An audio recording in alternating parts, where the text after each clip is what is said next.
తెలంగాణ ప్రయోజనాలు, తెలంగాణ ప్రజల అవసరాలు, తెలంగాణ అభివృద్ధికి కావలసినటువంటి పథకాలు, నిధుల విషయం లోపల కేంద్రంపై ఆ పార్టీ ఒత్తిడి తీసుకొచ్చి తెలంగాణకి ఈసారి న్యాయం జరగాలనే డిమాండ్ను కాంగ్రెస్ పార్టీ పక్షాన చేస్తూ ఉన్నాం. గత 2 సార్ల ప్రజల నిరసనలు, రాష్ట్ర ప్రభుత్వ నిరసనలను మేము తెలియజెప్పడం జరిగింది. అయినా భారతీయ జనతా పార్టీ ఎటువంటి కూడా మార్పులు లేకుండా అదే వివక్షపూరితంగా తెలంగాణ రాష్ట్రానికి నిర్లక్ష్యం, అదేవిధంగా నిధుల కేటాయింపులో వివక్షను కొనసాగిస్తూ ఉంది. ఇప్పటికైనా రేపు జరిగే బడ్జెట్కు సంబంధించి, రేపు బడ్జెట్ అయితే ఇవ్వాలి అడగడంలే, this is the last reminder from Telangana government and last reminder from Telangana Congress party.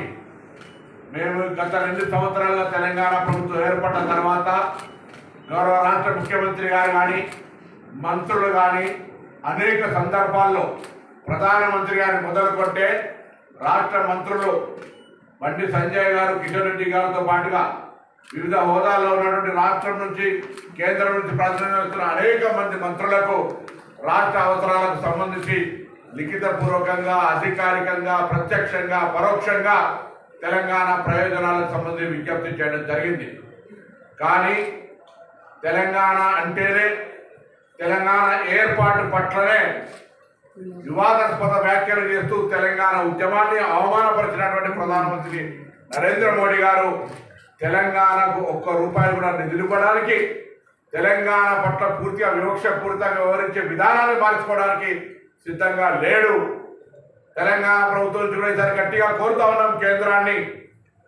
Telangana ప్రభుత్వం నుంచి ప్రతిపాదనలో ముఖ్యంగా త్రిపుల్ రింగ్ రోడ్డుకు సంబంధించి కానీ, అదేవిధంగా ఓఆర్ఆర్ టు త్రిపుల్ సంబంధించినటువంటి రేడియల్ రోడ్లకు సంబంధించి కానీ, అదేవిధంగా మెట్రో విస్తరణకు సంబంధించి కానీ, హైదరాబాద్ గోదావరి మూసి అనుసంధానానికి సంబంధించి కానీ, ఇతర విద్యా సంస్థలు, వైద్య సంక్షేమ కార్యక్రమాలకు సంబంధించి కానీ, ఇతర ఇన్ఫ్రాస్ట్రక్చర్, గ్రామీణ ప్రాంతాలు, పట్టణ ప్రాంతాలకు సంబంధించినటువంటి అనేక అంశాలతో పాటుగా నూతనంగా జిల్లాలు ఏర్పడిన తర్వాత నవోదయ విద్యాలయాలు, కేంద్రీయ విద్యాలయాలతో పాటుగా అనేక విద్యా సంస్థలు తీసుకురావాల్సిన అవసరం ఉంది. గతంలో టూరిజం మంత్రిగా చేసినటువంటి కిషన్ రెడ్డి గారు హైదరాబాద్ నుంచి ప్రాతినిధ్యం వహిస్తున్నప్పటికీ లేక్స్ అండ్ రాక్ సిటీ అయిన హైదరాబాద్ టూరిజం హెడ్ క్వార్టర్ కూడా ఈ యొక్క పథకాన్ని తీసుకురావాలన్నటువంటి పరిస్థితి సందర్భంగా జ్ఞాపకం చేస్తూ ఉన్నాం. Temple tourism, health tourism, Hyderabad historical old city ఇది. దీనికి సంబంధించినటువంటి ఒక ప్రత్యేక ప్రాధాన్యత ఇచ్చేయాల్సిన అవసరం ఉంది.